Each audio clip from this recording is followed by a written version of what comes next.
ہجرت کے چھٹے سال ذیقعد کے مہینے میں رسول اللہ صلی اللہ علیہ وسلم 1400 صحابہ کو ساتھ لے کر مکے کی طرف روانہ ہوئے۔ ان میں سیدنا عثمان بھی شامل تھے۔ آپ کا ارادہ عمرہ کرنے کا تھا۔ مکے میں قریش کو خبر ہوئی کہ مسلمان مکے کی طرف آ رہے ہیں تو انہوں نے اعلان کر دیا کہ ہم مسلمانوں کو مکے میں داخل نہیں ہونے دیں گے۔ ان کے بہت سے نوجوان مسلمانوں کا راستہ روکنے کے لیے نکل پڑے۔ رسول اللہ صلی اللہ علیہ وسلم کو یہ اطلاع ملی تو آپ نے راستہ بدل لیا اور مکے سے چند میل دور حدیبیہ کے مقام پر پہنچ گئے اور یہیں پڑاؤ ڈال دیا۔ حدیبیہ سے آپ نے قریش کو پیغام بھیجا کہ ہم لڑنے نہیں آئے بلکہ صرف کعبے کی زیارت کے لیے آئے ہیں۔ عمرہ کے بعد ہم واپس مدینے چلے جائیں گے۔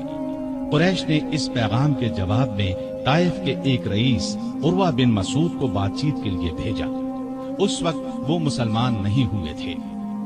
نبی کریم صلی اللہ علیہ وسلم نے عروہ بن مسعود سے بھی یہی کہا کہ ہم لڑنے کی نیت سے نہیں آئے، صرف عمرہ کریں گے۔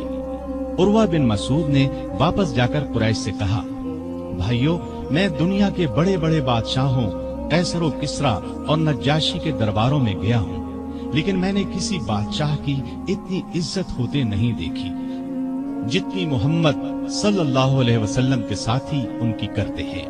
اللہ کی قسم، جب آپ تھوکتے ہیں تو آپ کے ساتھی اپنے ہاتھ آگے کر دیتے ہیں۔ تھوک ان میں سے کسی کی ہتھیلی پر پڑتا ہے، وہ اس کو اپنے چہرے اور بدن پر مل لیتا ہے۔ جب وہ کوئی حکم دیتے ہیں تو سب اس کی تعمیل کے لیے دوڑ پڑتے ہیں۔ جب آپ وضو کرتے ہیں تو اس وضو کے پانی کے حصول کے لیے یوں محسوس ہوتا ہے جیسے لڑ پڑیں گے۔ آپ کے ہاں جب کوئی بات کرتے ہیں تو بالکل آہستہ اور پست آواز میں۔ آپ کی عظمت کے پیش نظر آپ کی طرف نظر اٹھا کر نہیں دیکھتے۔ میرے خیال میں تو بہتر یہی ہے کہ تم مسلمانوں سے صلح کر لو۔ قریش نے ان کی بات نہ مانی۔ نبی کریم صلی اللہ علیہ وسلم نے پھر ان کے پاس ایک قاصد کو بھیجا۔ قریش نے ان کے ساتھ بدسلوکی کی۔ اب آپ نے عثمان غنی کو بھیجا اور قریش کو پیغام دیا کہ ہم جنگ کے لیے نہیں آئے بلکہ کعبے کی زیارت کے لیے قربانی کے جانور ساتھ لے کر آئے ہیں۔ طواف اور قربانی کر کے ہم واپس چلے جائیں گے۔ سیدنا عثمان سے ان کے قریبی تعلقات تھے، اس پر انہوں نے کہا، آپ عمرہ کر لیں، ہم دوسرے مسلمانوں کو مکے میں داخل نہیں ہونے دیں گے۔ سیدنا عثمان نے جواب دیا، میں رسول اللہ صلی اللہ علیہ وسلم اور دوسرے مسلمانوں کے بغیر عمرہ نہیں کروں گا۔ اس پر کافروں نے انہیں مکے میں روک لیا۔ ادھر یہ خبر پھیل گئی کہ عثمان رضی اللہ عنہ کو شہید کر دیا گیا ہے۔ سیدنا عثمان رضی اللہ عنہ کے واپس نہ آنے کی وجہ سے مسلمانوں کو بھی اس خبر پر یقین ہو گیا۔ انہیں شدید صدمہ ہوا، غصہ بھی بہت آیا۔ وہ سب کافروں سے بدلہ لینے کے لیے بے چین ہو گئے۔ حالت اس وقت یہ تھی کہ مسلمان صرف 1400 تھے، لڑائی کا سامان پاس نہیں تھا، ان کے پاس صرف تلواریں تھیں۔ دوسری طرف دشمن پوری تیاری کے ساتھ ان پر حملہ کر سکتا تھا۔ وہ ہزاروں تھے اور اپنے گھر میں تھے، لیکن نبی کریم صلی اللہ علیہ وسلم کا بھروسہ تو اپنے رب پر تھا۔ آپ نے ببول کے ایک درخت کے نیچے اپنے تمام صحابہ سے بیعت لی کہ عثمان کا بدلہ لینے کے لیے لڑیں گے، مرتے دم تک پیچھے نہیں ہٹیں گے۔ سیدنا عثمان کی طرف سے آپ نے خود اپنے ایک ہاتھ پر دوسرا ہاتھ رکھ کر بیعت کی، مطلب یہ کہ آپ نے اپنے دوسرے ہاتھ کو سیدنا عثمان کا ہاتھ قرار دیا اور فرمایا، اور یہ عثمان کا ہاتھ ہے۔ اس بیعت کو بیعت رضوان کہا جاتا ہے، اس لیے کہ اس میں شریک ہونے والوں سے اللہ تعالیٰ نے اپنے راضی ہونے کا اعلان فرمایا۔ یہ اعلان قرآن کریم کی سورہ فتح میں ہے۔ اللہ تعالیٰ نے فرمایا، لقد رضي الله عن المؤمنين إذ يبايعونك تحت الشجرة۔ اللہ مومنوں سے خوش ہو گیا جب وہ درخت کے نیچے تم سے بیعت کر رہے تھے۔ گویا جن لوگوں نے اس وقت یہ بیعت کی، اللہ ان سے خوش ہو گیا۔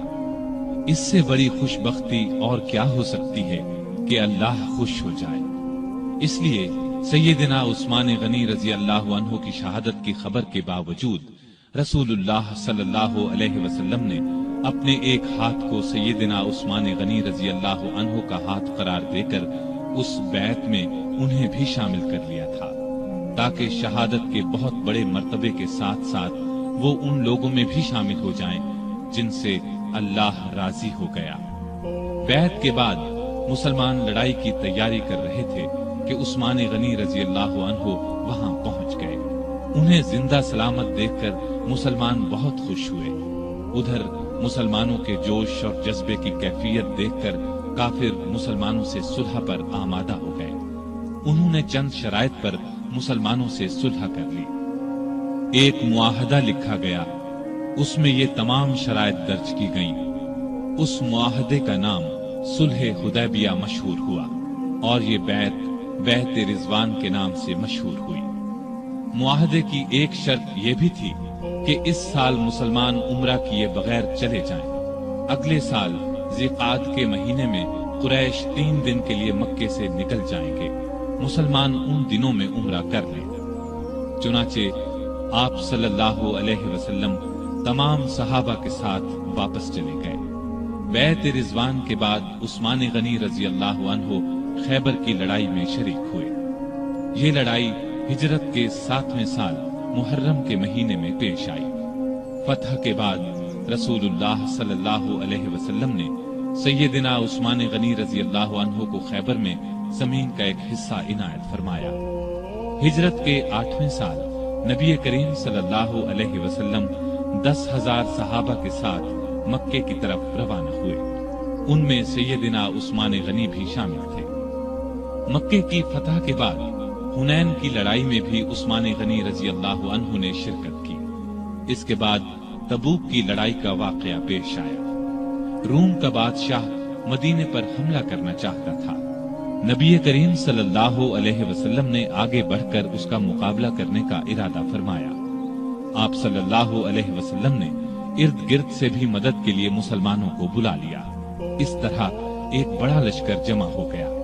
اتنے بڑے لشکر کے لیے خوراک، ساز و سامان، ہتھیاروں اور سواریوں کا انتظام ایک مسئلہ تھا۔ اس لیے نبی کریم صلی اللہ علیہ وسلم نے مسلمانوں سے دل کھول کر چندہ دینے کا اعلان کیا اور فرمایا کہ ایسا کرنے والوں کے لیے جنت ہے۔ مسلمانوں نے اس موقع پر ایک دوسرے سے بڑھ چڑھ کر حصہ لیا۔ سیدنا ابو بکر رضی اللہ عنہ گھر کا سارا سامان لے آئے۔ سیدنا عمر فاروق رضی اللہ عنہ گھر کا نصف سامان لے آئے۔ عبد الرحمن بن عوف رضی اللہ عنہ نے 40,000 درہم دیے۔ باقی صحابہ نے بھی جتنا زیادہ سے زیادہ ممکن تھا روپیہ اور سامان دیا۔ عورتوں نے اپنے زیور اتار کر ڈھیر کر دیے۔ اس روز سیدنا عثمان غنی رضی اللہ عنہ نے تو حد ہی کر دی۔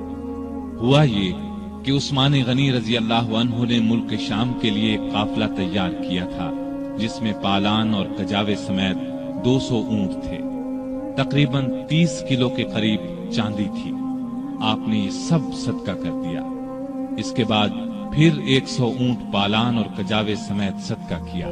اس کے بعد 1000 دینار جو تقریباً 5.5 کلو سونے کے برابر ہے نقد لے کر آئے اور انہیں نبی کریم صلی اللہ علیہ وسلم کی آغوش مبارک میں بکھیر دیا۔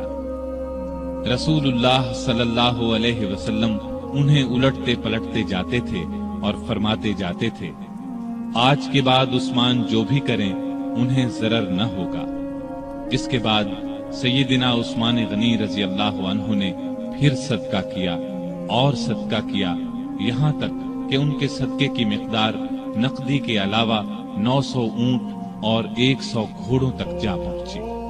غزوہ تبوک کے سفر کے موقع پر بھی عثمان رضی اللہ عنہ ساتھ تھے۔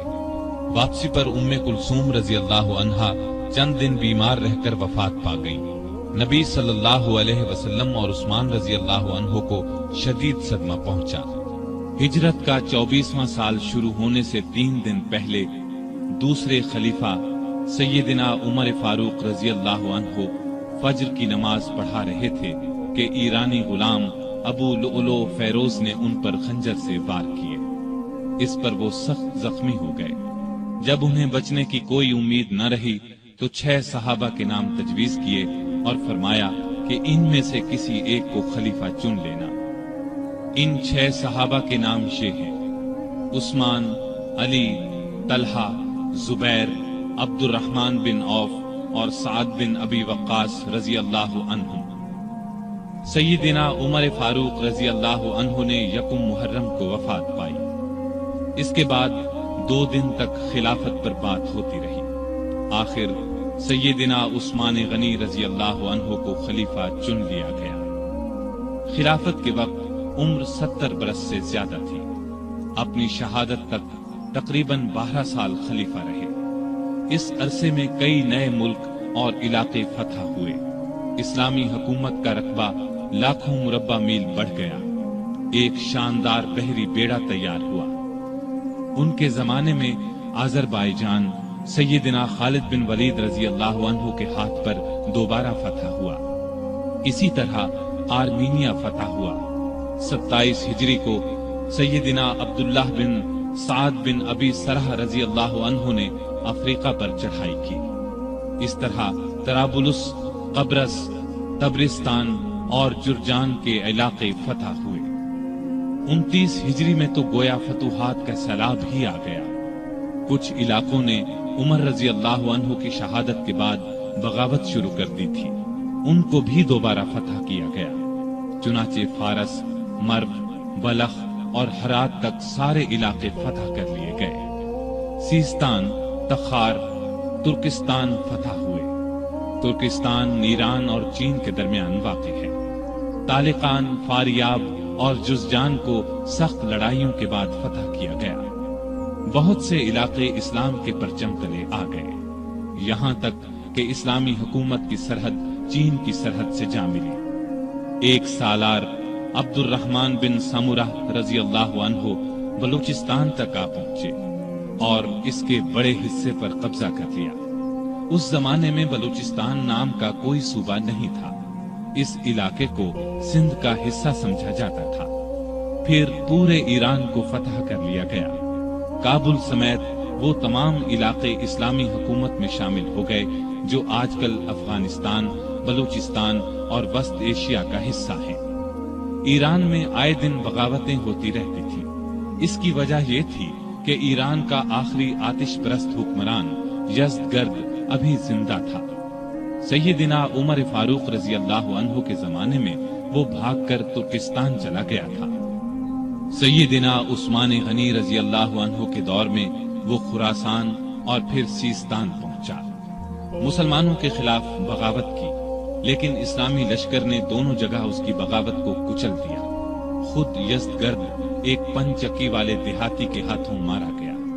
یہ واقعہ عثمان غنی رضی اللہ عنہ کی خلافت کے 8ویں سال پیش آیا۔ اس کے بعد ایران میں بغاوتوں کا سلسلہ رک گیا۔ اس کے بعد روم کے بادشاہ کانسٹینس نے شام اور مصر پر حملے کا ارادہ کیا۔ وہ 500 جنگی جہازوں کے بحری بیڑے کے ساتھ اسلامی ساحلوں کی طرف بڑھا، لیکن اسلامی لشکر نے اسے زبردست لڑائی کے بعد شکست فاش دی۔ رومی دم دبا کر بھاگے۔ بھاگنے والوں میں ان کا بادشاہ بھی تھا۔ اس جنگ کو مستولوں والی جنگ کہا جاتا ہے۔ اس طرح رومیوں کا غرور خاک میں مل گیا۔ رومی بحری بیڑے کا روب ہمیشہ کے لیے خاک میں مل گیا۔ سمندری لڑائی میں مسلمانوں کی یہ جیت سیدنا عثمان غنی رضی اللہ عنہ کی خلافت کے زمانے کا اتنا عظیم الشان کارنامہ ہے کہ ہم اس پر فخر کر سکتے ہیں۔ سیدنا عثمان غنی رضی اللہ عنہ کے زمانے کی فتوحات 2 قسم کی ہیں۔ سیدنا عمر رضی اللہ عنہ کے زمانے میں جو علاقے فتح ہوئے تھے ان میں سے کچھ باغی ہو گئے تھے۔ سیدنا عثمان غنی رضی اللہ عنہ کے دور خلافت میں ان علاقوں کو پھر سے فتح کیا گیا۔ اس طرح ان علاقوں پر دوبارہ اسلام کا جھنڈا لہرانے لگا۔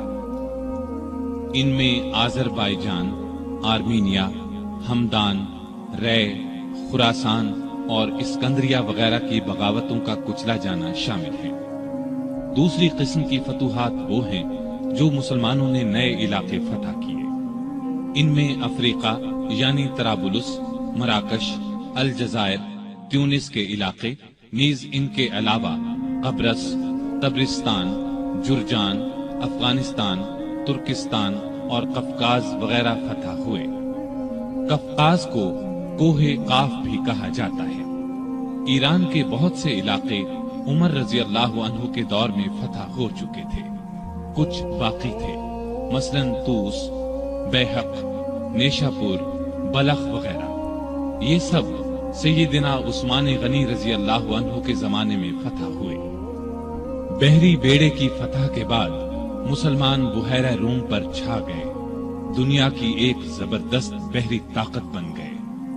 شام کے والی سیدنا امیر معاویہ نے سیدنا عثمان کی توجہ اس طرف دلائی کہ ہمیں ہر وقت رومیوں کی طرف سے بحری حملے کا خطرہ رہتا ہے، ان کے مقابلے کے لیے ہمارے پاس بھی بحری بیڑا ہونا چاہیے۔ اس پر انہوں نے بحری بیڑا تیار کرنے کا حکم دیا۔ سیدنا امیر معاویہ نے مصر کے والی عبداللہ بن سعد کے ساتھ مل کر ایک عظیم الشان بحری بیڑا تیار کیا، جس میں کئی سو جنگی جہاز تھے۔ جہاز بنانے کا پہلا کارخانہ مصر میں قائم ہوا۔ بحری بیڑے کے ساتھ بحری فوج بھی قائم کی گئی۔ اس بیڑے کا نصف حصہ شام اور نصف مصر کے ساحل پر رہتا تھا۔ جلد ہی مسلمانوں کی بحری طاقت اس قدر بڑھ گئی کہ انہوں نے قبرص کے جزیرے کو فتح کر لیا۔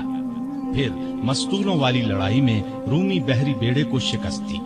یہ شکست اس قدر زبردست تھی کہ پھر مدت دراز تک رومیوں کو اسلامی ملکوں پر حملہ کرنے کی جرت نہ ہوئی۔ سیدنا عثمان نے اپنے زمانے میں رفاع عامہ یعنی عام لوگوں کی بھلائی کے بے شمار کام کیے۔ ان میں سے کچھ یہ ہیں: نجد کے راستے پر ایک شاندار سرائے بنوائی، اس کے ساتھ ایک چھوٹا سا بازار بسایا، میٹھے پانی کا ایک کنواں کھدوایا۔ خیبر کی طرف سے کبھی کبھار سیلاب آتا تھا، مدینے سے کچھ فاصلے پر ایک بند تعمیر کرا دیا تاکہ سیلاب کا رخ مدینے کی طرف نہ ہو۔ نہریں کھدوا کر بھی اس کا رخ موڑا گیا۔ اس بند کو بند محظور کہا جاتا ہے۔ کوفے میں مسلمانوں کے لیے ایک عظیم الشان مہمان خانہ بنوایا۔ پورے ملک میں اونٹوں اور گھوڑوں کی پرورش کا بہت اچھا انتظام کیا۔ ان کے لیے جگہ جگہ چراگاہیں بنوائیں، ان کے قریب چشمے بنوائے۔ بعض چراگاہیں اتنی بڑی تھیں کہ ان میں کئی کئی ہزار اونٹ اور گھوڑے پرورش پاتے تھے۔ ان چراگاہوں کی نگرانی کرنے والوں کے لیے ان کے ساتھ مکان بنوائے۔ مدینے کی طرف آنے والے تمام راستوں کو اچھے طریقے سے بنوایا تاکہ مسافروں کو کوئی تکلیف نہ ہو۔ ان پر جگہ جگہ چوکیاں اور سرائیں بنوائیں، چشموں کے پانی کا انتظام کیا، سڑکیں بنوائیں، ندی نالوں اور دریاؤں پر پل بنوائے، مختلف شہروں میں مساجد تعمیر کروائیں۔ آپ کے زمانے میں مدینے میں ایک بڑا بیت المال تھا۔ اس کے علاوہ ہر صوبے میں ایک بیت المال ہوتا تھا۔ یہ گویا سرکاری خزانے تھے۔ ان سے حقداروں کو حق دیا جاتا، محتاجوں کی مدد کی جاتی۔ بے شمار نئے علاقے فتح ہونے کی وجہ سے ملک کی آمدنی بہت بڑھ گئی تھی۔ چنانچہ جن لوگوں کو بیت المال سے وظیفے ملتے تھے ان میں 100 درہم کا اضافہ کر دیا گیا۔ رمضان میں امہات المومنین یعنی امت کی ماؤں کو 2 درہم روزانہ، جبکہ دوسرے لوگوں کو 1 درہم بیت المال سے دیا جاتا تھا۔ اس کے علاوہ انہیں کھانا بھی دیا جاتا۔ مقدمات کا فیصلہ کرنے کے لیے جگہ جگہ قاضی مقرر تھے۔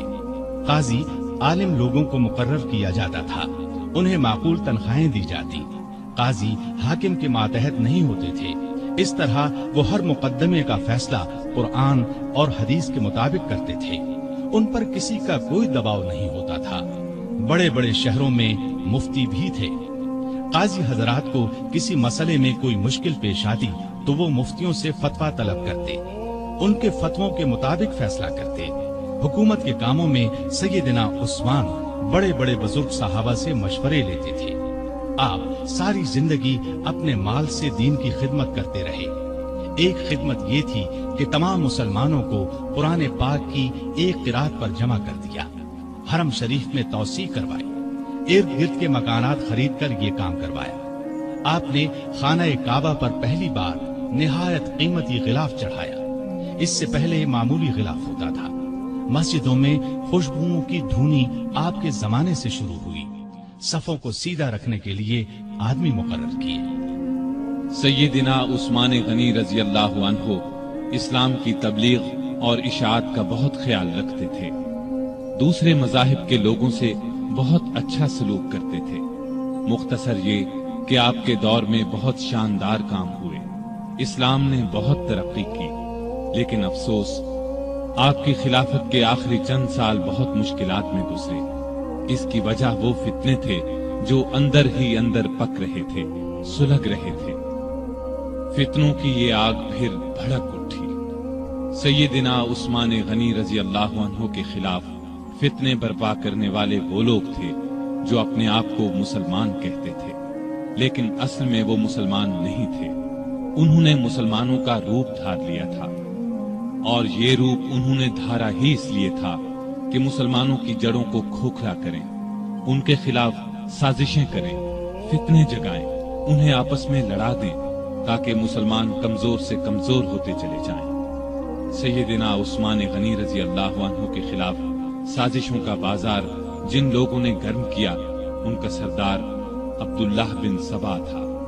یہ یہودی نسل کا ایک مکار آدمی تھا، اس نے پرہیزگاری کا لباس اوڑھ رکھا تھا، لوگ اس کی باتوں میں آتے چلے گئے، بے شمار لوگوں کو اس نے اپنا ہم خیال بنا لیا۔ اس نے سیدنا عثمان غنی رضی اللہ عنہ اور ان کے گورنروں کے خلاف لوگوں کو بھڑکانا شروع کر دیا۔ وہ ان کے ہر کام میں نقص نکالنے لگا، ان پر بے جا الزامات لگانے لگا۔ بہت سے کمزور ایمان والے لوگ اس کے گرد جمع ہو گئے۔ ان میں ایسے لوگ بھی تھے جو نئے نئے مسلمان ہوئے تھے، ان میں ابھی پختگی نہیں آئی تھی۔ کوفہ، بصرہ اور مصر میں اس نے سازشوں کا جال بچھا دیا۔ یہ جال اس قدر مہارت سے بچھایا گیا کہ بعض نیک دل لوگ بھی شک میں پڑ گئے کہ کہیں واقعی تو ایسا نہیں ہے۔ ایسے لوگوں میں بھی بے چینی پھیل گئی۔ پھر بے چینی کی یہ لہر مدینے کے لوگوں تک جا پہنچی۔ عبداللہ بن سبا اور اس کے حامیوں نے فتنے اور سازش کی یہ آگ الزامات کے ذریعے لگائی۔ اس نے الزام لگایا کہ عثمان غنی رضی اللہ عنہ نے اپنے رشتہ داروں کو خوش کرنے کے لیے انہیں بڑے بڑے عہدوں پر مقرر کر رکھا ہے۔ انہوں نے بیت المال سے بڑی بڑی رقمیں ایسے لوگوں کو دیں جو ان کے حقدار نہیں تھے، بلکہ زیادہ تر ان کے رشتہ دار تھے۔ طرابلس کی جنگ سے جو مال غنیمت حاصل ہوا، اس کا 5واں حصہ بیت المال کا حق تھا، لیکن انہوں نے مصر کے گورنر عبداللہ بن سعد کو دے دیا۔ جب سیدنا عثمان غنی رضی اللہ عنہ تک یہ باتیں پہنچی تو انہوں نے بھرے مجمع میں ان الزامات کے یہ جوابات دیے۔ میں نے ان لوگوں کو خوش کرنے کے لیے نہیں، بلکہ لائق، بہادر اور بھروسے کے قابل سمجھ کر اونچے عہدوں پر مقرر کیا ہے۔ میں اپنے خاندان والوں سے واقعی محبت کرتا ہوں، لیکن ان کی خاطر ظالم نہیں بن سکتا۔ میں ان کے صرف وہی حق ادا کرتا ہوں جو واجب ہیں۔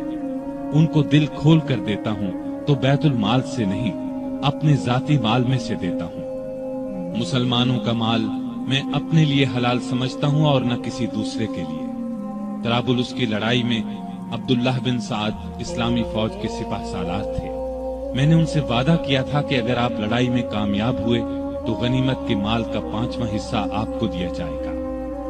فتح کے بعد میں نے اپنے وعدے کے مطابق یہ حصہ انہیں دیا، لیکن جب دوسرے مسلمانوں نے اس بات کو پسند نہ کیا تو میں نے یہ حصہ ان سے لے کر بیت المال میں جمع کرا دیا۔ اب اس میں اعتراض والی بات کون سی رہ گئی؟ اس کے علاوہ ان پر ایک چراہ گاہ کے بارے میں بھی الزام تھا۔ یہ چراہ گاہ مدینے کے قریب بنائی گئی تھی۔ سیدنا عثمان غنی رضی اللہ عنہ نے اس کو حکومت کی ملکیت قرار دیا، عام لوگوں کو اس سے فائدہ اٹھانے سے روک دیا۔ اس الزام کے جواب میں انہوں نے یہ کہا کہ اس چراہ گاہ کو مجھ سے پہلے ہی سرکاری بنا دیا گیا تھا تاکہ سرکاری گھوڑے اور اونٹ وہاں چر سکیں۔ میں نے اس میں عام لوگوں کو مویشی چرانے سے نہیں روکا۔ میرے پاس تو صرف 2 اونٹ ہیں جو میں نے حج کے لیے رکھ چھوڑے ہیں۔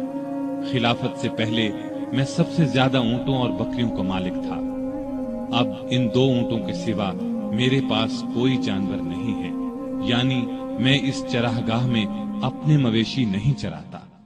ان کے علاوہ سیدنا عثمان پر اور بھی ایسے الزامات لگائے گئے تھے جن کی سرے سے کوئی حقیقت ہی نہیں تھی۔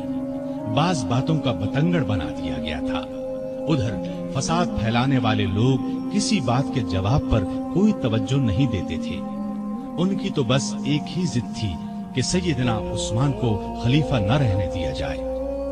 جب یہ لوگ دوسروں کو کھلم کھلا بغاوت پر ابھارنے لگے تو سیدنا عثمان نے صوبوں کے تمام گورنروں کو مدینے میں طلب کر کے ان سے مشورہ کیا کہ اس شورش کو کیسے رفع کیا جائے۔ بعض نے رائے دی کہ فساد پھیلانے والوں کو سخت سزائیں دی جائیں، لیکن سیدنا عثمان بہت نرم مزاج تھے، ایسا کرنا پسند نہ کیا۔ دوسری کسی رائے پر بھی اتفاق نہ ہو سکا۔ سارے گورنر اپنے اپنے علاقوں کی طرف واپس روانہ ہو گئے۔ ان کے جانے کے بعد سیدنا عثمان نے شورش دور کرنے کے لیے 3 کام کیے۔ ایک یہ کہ کوفے کا گورنر سعید بن عاص کی جگہ بزرگ صحابی ابو موسیٰ اشعری کو مقرر فرمایا، کیونکہ کوفے کے باغی سعید بن عاص کے دشمن بن چکے تھے اور انہوں نے یہ مطالبہ کیا تھا کہ ابو موسیٰ اشعری کو کوفے کا گورنر بنایا جائے۔ دوسرا یہ کہ چند صحابہ کو تمام صوبوں میں یہ تحقیق کرنے کے لیے بھیجا کہ لوگوں کی جائز شکایات کیا ہیں اور ان کو کیسے دور کیا جا سکتا ہے۔ تیسرا یہ کہ ملک بھر میں اعلان کرا دیا کہ جس کسی کو مجھ سے یا میرے کسی حاکم سے کوئی شکایت ہو وہ حج کے موقع پر پیش کرے، میں یہ شکایت دور کر دوں گا اور ظالم سے مظلوم کا حق دلاؤں گا۔ جس وقت سیدنا عثمان حالات کو سدھارنے کی یہ کوششیں فرما رہے تھے، عین اس وقت دوسری طرف مصر، کوفہ اور بصرہ کے سازشی لوگوں نے آپس میں خطوط لکھ کر خفیہ طریقے سے طے کیا کہ اچانک مدینے پہنچ کر سیدنا عثمان سے تلوار کے زور پر اپنے مطالبات منوائے جائیں۔ آخر یہ لوگ جن کی تعداد ہزاروں میں تھی ایک ہی وقت مدینے پہنچے۔ شہر سے 2-3 میل دور پڑاؤ ڈالا۔ پہلے ان لوگوں نے مدینے کے سب سے بزرگ صحابہ علی، طلحہ، زبیر اور سعد بن ابی وقاص رضی اللہ عنہم کو اپنے ساتھ ملانے کی کوشش کی، لیکن چاروں نے ان کا ساتھ دینے سے انکار کر دیا۔ اس کے بعد سیدنا علی جناب عثمان کی طرف سے باغیوں کے پاس گئے اور ان کے ایک ایک الزام کا جواب دے کر انہیں واپس جانے کی ترغیب دی، ساتھ ہی انہیں یقین دلایا کہ سیدنا عثمان تمہارے جائز مطالبات ماننے کے لیے تیار ہے۔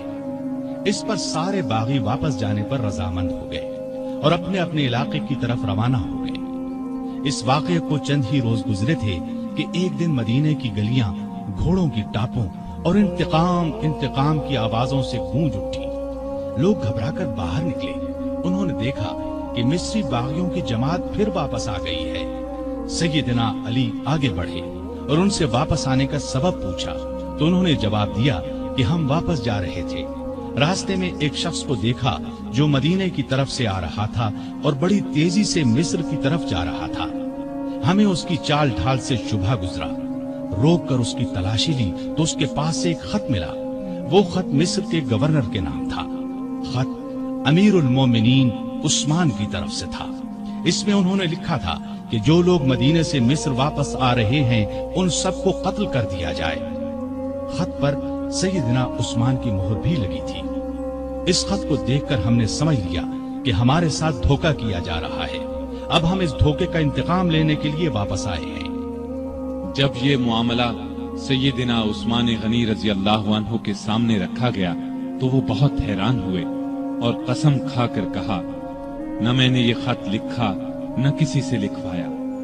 اس پر لوگوں نے خیال ظاہر کیا کہ یہ خط سیدنا عثمان کے مشیر مروان بن حکم نے ان کی اجازت کے بغیر لکھا ہے۔ ادھر باغی تو فساد پر تلے ہوئے تھے۔ انہوں نے کہا، خط چاہے کسی نے لکھا ہو، اس کے ذمہ دار خلیفہ ہی ہیں، اس لیے وہ خلافت سے الگ ہو جائیں۔ اسی دوران میں کوفہ اور بصرہ کے لوگ بھی واپس آ گئے۔ ان سے پوچھا گیا کہ تم لوگوں کے راستے تو الگ الگ ہیں، پھر تم کس طرح راستے سے پلٹ آئے ہو؟ انہوں نے کوئی جواب نہ دیا اور مصریوں میں شامل ہو گئے۔ سیدنا عثمان غنی رضی اللہ عنہ نے باغیوں کو جواب دیا، جب تک مجھ میں جان ہے خلافت سے الگ نہیں ہوں گا۔ میں تمہاری ہر جائز شکایت کو دور کرنے کے لیے تیار ہوں، لیکن تمہارے کہنے سے خلافت کی قمیص کو نہیں اتاروں گا، اس لیے کہ یہ قمیص مجھے اللہ نے پہنائی ہے، اور مجھے رسول اللہ صلی اللہ علیہ وسلم نے فرمایا تھا کہ اللہ تعالیٰ تجھے ایک قمیص پہنائے گا، پھر اسے اتارنے کے لیے لوگ آئیں گے تو اسے نہ اتارنا۔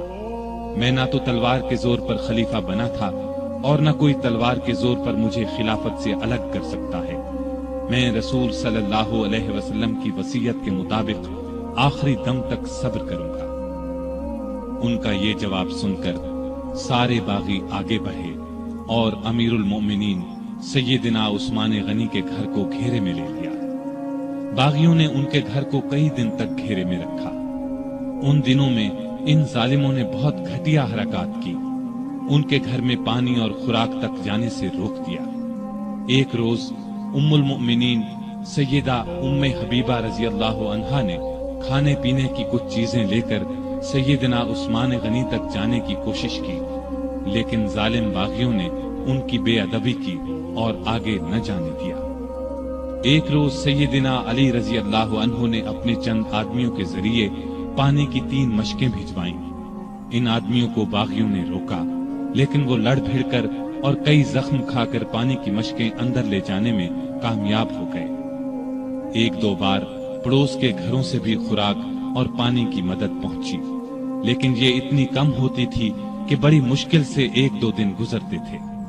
مدینے میں جتنے بھی بزرگ اور جلیل القدر صحابہ موجود تھے، ان سب نے باغیوں کو بہت سمجھایا، لیکن باغیوں نے ان کا بھی لحاظ نہ کیا، کوئی بات نہ مانی۔ خود امیر المؤمنین سیدنا عثمان غنی رضی اللہ عنہ نے کئی مرتبہ باغیوں کو سمجھانے کی کوشش کی، مکان کی چھت پر جا کر کئی مرتبہ ان کے سامنے بہت با اثر تقاریر کی، انہیں یاد دلایا کہ رسول اللہ صلی اللہ علیہ وسلم جب مدینے تشریف لائے تھے تو مسجد نبوی کے لیے جگہ تنگ تھی۔ آپ نے اعلان فرمایا تھا کہ جو شخص مسجد کے لیے زمین خریدے گا اسے جنت میں جگہ ملے گی۔ میں نے ہی یہ جگہ خرید کر مسجد میں شامل کی تھی، لیکن آج تم مجھے اس مسجد میں نماز پڑھنے سے روکتے ہو۔ ہجرت کے بعد سارے مدینے میں بس ایک ہی کنواں تھا۔ رسول اللہ صلی اللہ علیہ وسلم نے اعلان فرمایا تھا کہ جو شخص اس کنویں کو خرید کر مسلمانوں کے لیے پانی عام کرے گا اس کے لیے جنت ہے۔ کیا تمہیں علم نہیں ہے کہ میں نے ہی یہ کنواں خرید کر مسلمانوں کے حوالے کیا تھا، لیکن آج تم نے مجھ پر اس کا پانی بند کر دیا ہے۔ رسول اللہ صلی اللہ علیہ وسلم کے ساتھ میرا کیا تعلق تھا، کیا تم یہ بھی نہیں جانتے؟ ان کی یہ تمام باتیں بھی پتھر دل باغیوں کو ہلا نہ سکی۔ ان ظالموں نے امیر المؤمنین کے مکان کو آنے والے تمام راستوں پر پہرے بٹھا دیے تاکہ مدینے کے لوگ ان کی مدد کو نہ پہنچ سکیں۔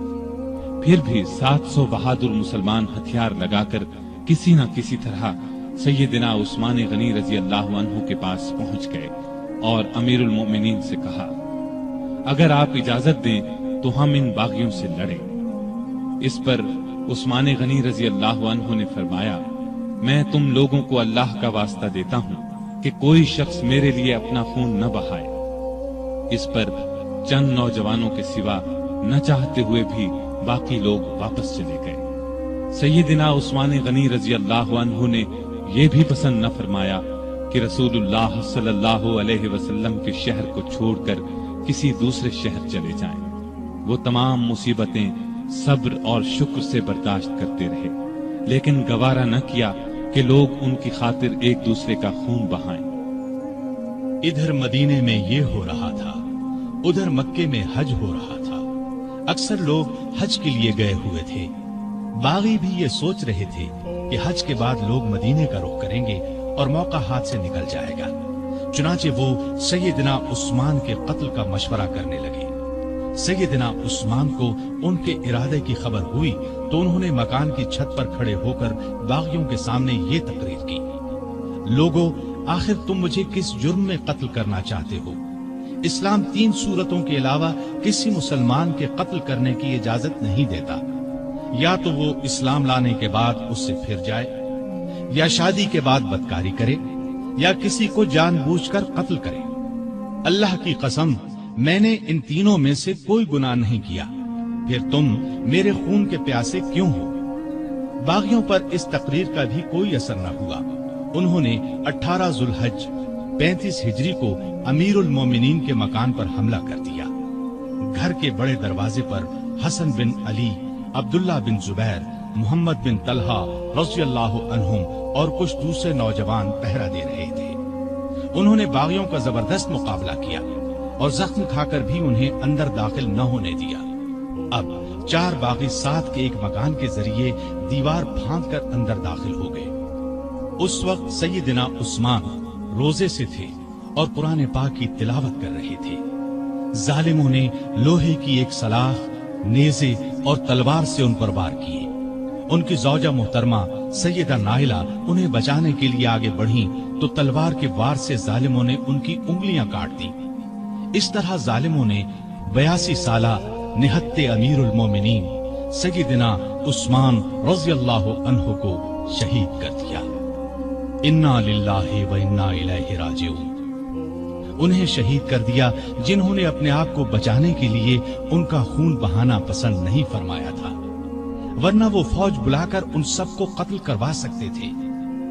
ان کا خون قرآن کے ان الفاظ پر گرا، فَسَيَكْفِيكَهُمُ اللَّهُ۔ وہ جمعے کے دن کا تیسرا پہر تھا۔ ان کی شہادت کی خبر سن کر لوگ سناٹے میں آ گئے۔ ان کے گمان میں بھی نہیں تھا کہ بات یہاں تک پہنچ جائے گی۔ جنازہ رات کے وقت لے جایا گیا، ڈر تھا کہ باغی ناش کی بے حرمتی نہ کرے۔ اس مظلوم شہید کو بقیع الغرقد المعروف جنت البقیع میں دفن کیا گیا۔ آپ بہت خوبصورت تھے، ہمیشہ صاف ستھرا لباس پہنتے تھے، لیکن ایسا لباس نہیں پہنتے تھے جس سے غرور پیدا ہو۔ گھر کے افراد کو بھی ایسا لباس نہیں پہننے دیتے تھے۔ غذا عام طور پر سادہ اور نرم کھاتے تھے۔ اپنی روزی کپڑے اور غلے وغیرہ کی تجارت سے کماتے تھے۔ بہت دیانتدار اور کامیاب تاجر تھے۔ اپنی دولت اللہ کے راستے میں لٹاتے رہتے تھے۔ بہت زیادہ صفائی پسند تھے۔ جس دن سے مسلمان ہوئے تھے ہر روز غسل فرماتے تھے۔ خوشبو بہت پسند تھی۔ فرض نمازوں اور روزوں کی سختی سے پابندی کے علاوہ نفلی عبادت بھی بہت کرتے تھے۔ اکثر تیسرے دن روزہ رکھتے، رات کو صرف اتنا کھاتے کہ انسان زندہ رہ سکے۔ بعض اوقات تو ساری رات عبادت میں گزار دیتے۔ قرآن مجید کی تلاوت کا بہت زیادہ شوق تھا۔ تلاوت کے بغیر کوئی دن نہ گزرتا تھا۔ ہر سال حج کے لیے جاتے، آخری سال باغیوں کے محاصرے کی وجہ سے نہ جا سکے۔ لکھنا پڑھنا جانتے تھے، وحی کی کتابت بھی کرتے تھے۔ وحی نازل ہوتی تو اکثر نبی کریم صلی اللہ علیہ وسلم انہیں لکھنے کے لیے بلاتے۔ قرآن کے بہت بڑے عالم اور حافظ تھے۔ رسول اللہ صلی اللہ علیہ وسلم کی 146 احادیث آپ کے ذریعے سے امت تک پہنچی۔ شریعت کے مسائل سے بخوبی واقف تھے۔ لوگ ان سے مسئلے پوچھتے تھے۔ نبی کریم صلی اللہ علیہ وسلم کی دوسری بیٹی سیدہ ام کلثوم کی وفات کے بعد آپ نے کچھ اور نکاح بھی کیے۔ 9 یا 7 بیٹیاں اور 8 بیٹے ہوئے۔ 2 بیٹے بچپن ہی میں فوت ہو گئے۔ ان کے ایک بیٹے ابان نے شہرت پائی، بنو امیہ کی حکومت میں اونچے عہدوں پر کام کیا۔ حیا سیدنا عثمان میں بہت زیادہ تھی، حتیٰ کہ فرشتے بھی ان سے حیا کرتے تھے۔ اللہ کا خوف بہت تھا۔ موت، قبر اور قیامت کا ہر وقت خیال رہتا۔ آپ کی سخاوت انتہا کو پہنچی ہوئی تھی۔ کوئی دن ایسا نہیں گزرتا تھا جس میں وہ خیرات نہ کرتے ہوں۔ وہ اللہ تعالیٰ کے اس ارشاد کی مکمل تصویر تھے۔ جو لوگ ضرورت مندوں کے لیے دل کو تنگ کیے بغیر اپنا مال خرچ کرتے ہیں وہی کامیاب ہیں۔ سیدنا عثمان غنی رضی اللہ عنہ نے بئر روما خرید کر مسلمانوں کے لیے عام کر دیا۔ مسجد نبوی کی توسیع کے لیے زمین خریدی۔ سیدنا علی رضی اللہ عنہ کی سیدہ فاطمہ رضی اللہ عنہا سے شادی کا موقع آیا تو انہوں نے اپنی زرہ سیدنا عثمان رضی اللہ عنہ کے ہاتھ 480 درہم میں بیچ دی۔ عثمان رضی اللہ عنہ نے اس رقم کے ساتھ وہ زرہ بھی انہیں واپس تحفے میں دے دی۔ تبوک کے موقع پر تو ان کی دریا دلی کی انتہا نہ رہی۔ قحط کے موقع پر غلے سے لدے ہوئے اونٹ لوگوں میں تقسیم کر دیے۔ ہر جمعے کو ایک غلام آزاد کرتے تھے۔ کسی جمعے نہ کر پاتے تو آئندہ جمعے 2 غلام آزاد کرتے۔ اپنی خلافت کے زمانے میں بیت المال سے اپنی ذات کے لیے 1 درہم بھی نہ لیا، اگرچہ وہ کم از کم 5000 درہم ہر سال لینے کے حقدار تھے۔ 12 سالہ خلافت میں 60,000 درہم گویا انہوں نے مسلمانوں کے لیے چھوڑ دیے۔ آپ رضی اللہ عنہ میں سادگی انتہا کو پہنچی ہوئی تھی۔ اپنے کام اپنے ہاتھوں سے کرتے تھے۔ ایک مرتبہ ایک غلام نے سیدنا عثمان غنی رضی اللہ عنہ کو دعوت دی۔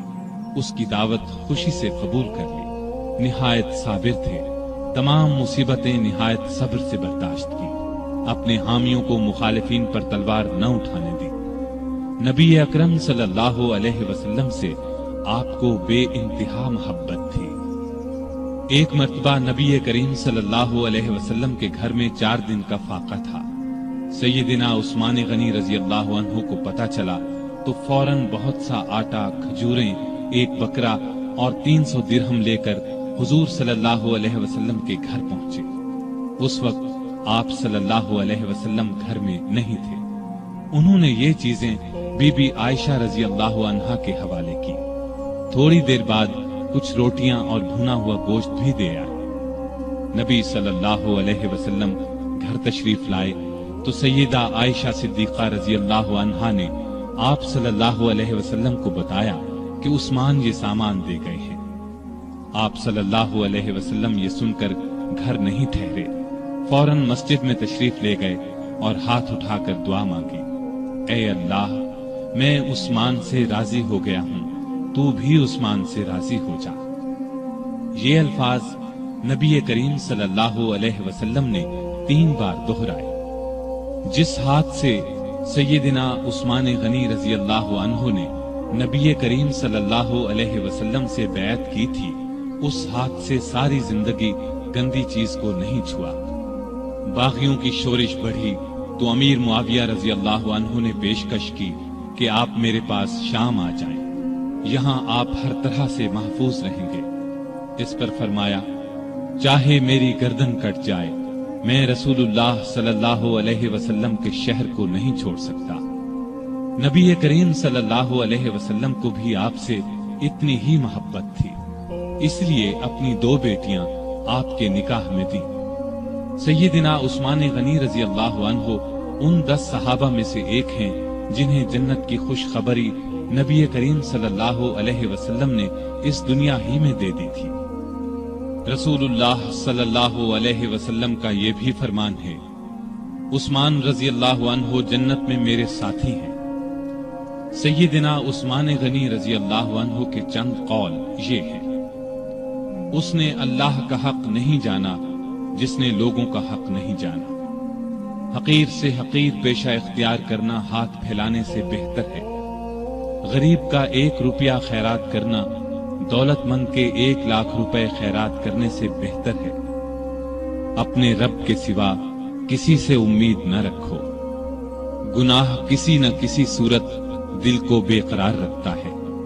سب سے برا آدمی وہ ہے جو لوگوں کی برائیاں بیان کرتا پھرے۔ اللہ تعالی سیدنا عثمان غنی رضی اللہ عنہ پر رحمتیں نازل فرمائے، آمین۔